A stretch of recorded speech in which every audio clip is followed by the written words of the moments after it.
Olá amigos e amigas, sejam todos bem-vindos e bem-vindas a mais um vídeo às 10 mais do dia aqui do canal do Sete Teixeira. Agradecer demais aos amigos e amigas que sempre acompanham a nossa programação. E já vamos direto para as manchetes, os principais destaques do vídeo de hoje, quinta-feira, 10 de dezembro do ano de 2020. Estados Unidos registram mais de 3 mil mortes por Covid-19 em um único dia. Brasil confirma seu primeiro caso de reinfecção pelo novo coronavírus. Butantan inicia produção da Coronavac. 11 estados negociam compra da vacina, segundo o governo de São Paulo. Com mortes em alta, Bolsonaro diz que estamos vivendo um finalzinho da pandemia. Será que dá para acreditar nisso? Governadores preparam pedido de aprovação emergencial da vacina da Pfizer. Robinho é condenado em segunda instância por violência sexual. Encontrei o meu amor que estava faltando, diz mãe que abraçou o filho sumido após 27 anos. Essa história aqui no Ceará já rende um bom tempo. Prefeito de Altaneira, que é um município aqui do estado do Ceará, confirma 2 secretários entre os 13 presos na Operação Saulos. Isso para combater corrupção no município. Travesti cearense é agredida e morta em hotel em São Paulo. MEC autoriza aulas remotas em escolas e universidades enquanto durar a pandemia.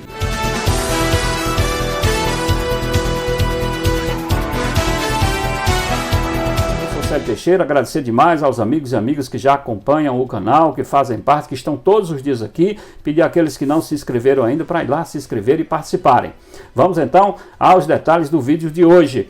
Estados Unidos registraram hoje 3.034 mortes em decorrência da Covid-19 somente nas últimas 24 horas, de acordo com informações compiladas pela página de monitoramento da Universidade Johns Hopkins na manhã de hoje. Essa seria a primeira vez que os Estados Unidos registram mais de 3 mil óbitos em um único dia, segundo informou a rede de TV americana CNN. No dia 3 de dezembro, no entanto, a agência Associated Press já havia destacado o número de 3.100 mortes. A média diária é de mais de 2.200 pessoas mortas desde o início da pandemia. Número muito elevado nos Estados Unidos com a segunda onda. O Ministério da Saúde confirmou nesta quinta-feira o primeiro caso de reinfecção pelo novo coronavírus no Brasil. De acordo com a pasta, o caso é de uma profissional de saúde de 37 anos que mora em Natal, no Rio Grande do Norte. Ela contraiu a doença em junho, se curou e teve o resultado positivo novamente em outubro, 116 dias depois do diagnóstico inicial. Vale dizer que aqui no Ceará, só no estado, tem 183 casos suspeitos sendo investigados de reinfecção do coronavírus aqui no estado do Ceará. O governador João Dória, do PSDB, anunciou nesta quinta-feira o início da produção nacional da vacina Coronavac, desenvolvida em parceria entre o Instituto Butantan e a farmacêutica chinesa Sinovac. De acordo com ele, 11 estados já firmaram acordo com o Butantan ou negociam a compra do imunizante, no caso aí a vacina. Os resultados de eficácia da vacina ainda não foram apresentados à Anvisa e o governo manteve a previsão de que eles sejam divulgados até o próximo dia 15. A produção local teve início na noite de quarta-feira ontem, portanto, na fábrica do Butantan em São Paulo. Neste primeiro momento, somente a etapa final de fabricação será feita no Brasil, com a importação da matéria-prima, no caso o ingrediente ativo da China, e formulação, envase e rotulagem feita nacionalmente, ou seja, feita aqui no Brasil. Nessa fase também são realizados testes de qualidade. O presidente Jair Bolsonaro disse nesta quinta, melhor dizendo, hoje, portanto, que o Brasil está enfrentando o fim da pandemia. A declaração foi feita no momento em que 22 dos 27 estados da federação enfrentaram alta nas mortes por coronavírus, segundo o consórcio de veículos de imprensa. É a primeira vez que tantos estados aparecem simultaneamente com tendência de alta nas mortes pela doença, desde que o consórcio começou a acompanhar essas tendências em 9 de julho. Desde o início da pandemia, 179.032 pessoas já morreram por conta da Covid-19 no Brasil. Palavras do presidente. me permite falar um pouco do governo que ainda estamos vivendo o finalzinho de pandemia.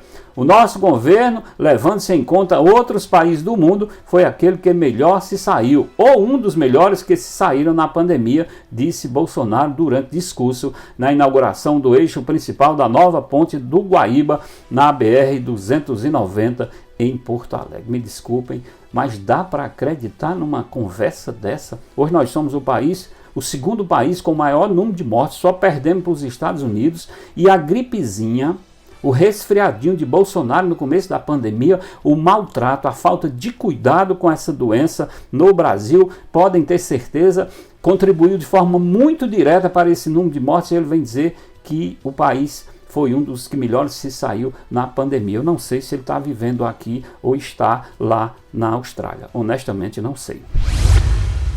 O Fórum Nacional de Governadores se prepara para entrar nesta quinta-feira na Agência Nacional de Vigilância Sanitária, entrar, na verdade, com um pedido de aprovação emergencial da vacina da Pfizer contra a Covid-19, com base na possível breve aprovação do medicamento pela agência reguladora norte-americana, a FDA, informou o governador do Piauí, o Wellington Dias. Dias, que é o coordenador para o tema das vacinas no fórum, explicou que o pedido será feito com base na legislação emergencial sobre Covid, que dá 72 horas para a agência conceder a autorização para o uso do medicamento aprovado por uma de 4 agências internacionais aprovadas, entre elas a FDA. A agência norte-americana ainda não deu a aprovação final para a vacina, mas o comitê consultivo já indicou pela autorização, o que costuma ser seguido pela FDA. Ou, em outras palavras, se a Anvisa levar para o lado político, assim como pensam algumas autoridades a nível federal,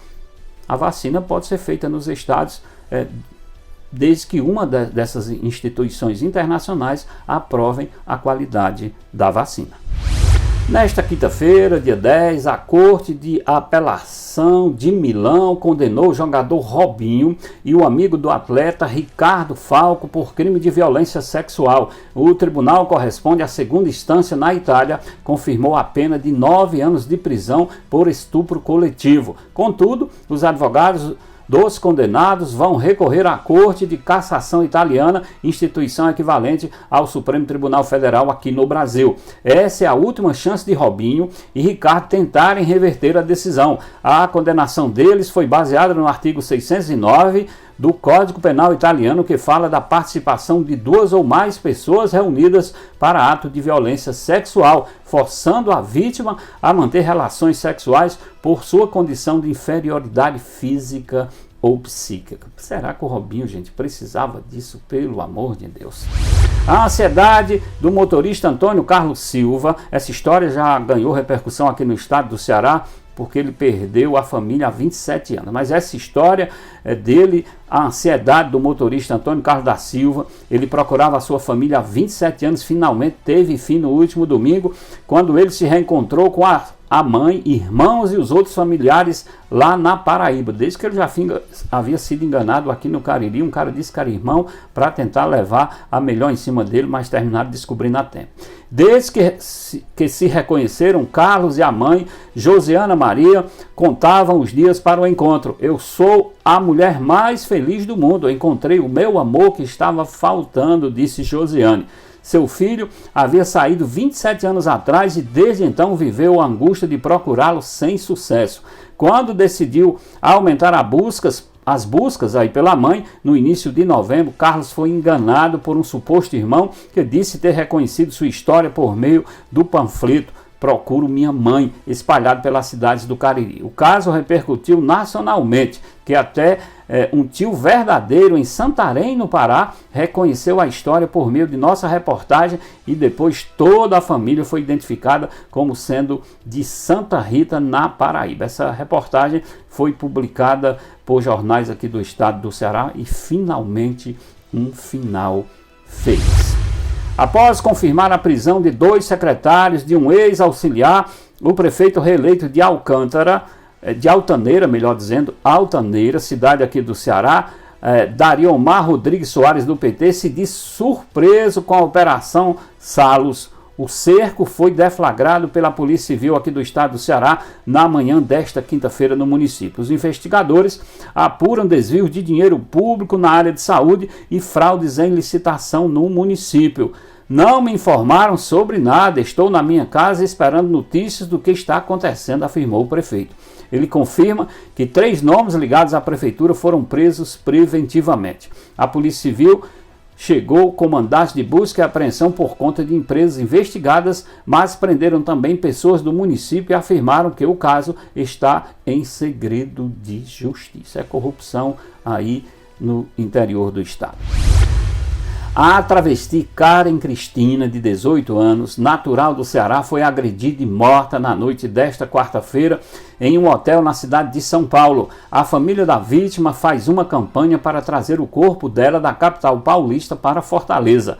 Karen chegou a gravar um vídeo momentos antes do crime acontecer, informando que estava em um hotel e enviou para a família. Em um outro vídeo registrado após o crime, a jovem aparece caída no chão do estabelecimento, desacordada, enquanto uma amiga fala que ela foi agredida por um cliente que se recusou a pagar um programa. Segundo Alessandra, irmã de Karen, um laudo do Instituto Médico Legal, IML de São Paulo, atestou que a causa da morte da jovem foi traumatismo craniano. Karen Cristina foi para São Paulo em agosto deste ano para trabalhar como garota de programa e pretendia retornar ao Ceará dia 20 deste mês, mas aí terminou não sendo possível realizar.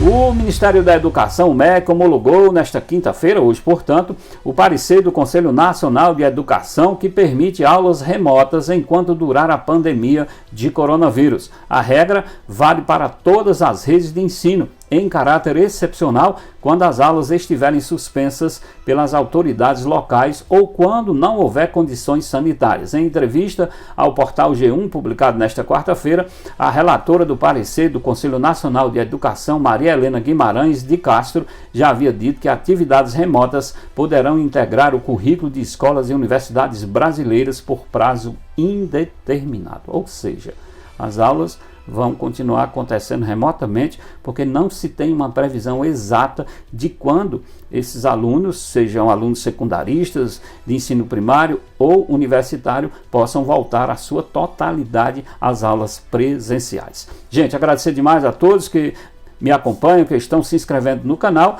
e já faço o convite amanhã para um vídeo para trazer mais informações no dia de sexta-feira, amanhã, portanto. Muito obrigado a todos e a todas.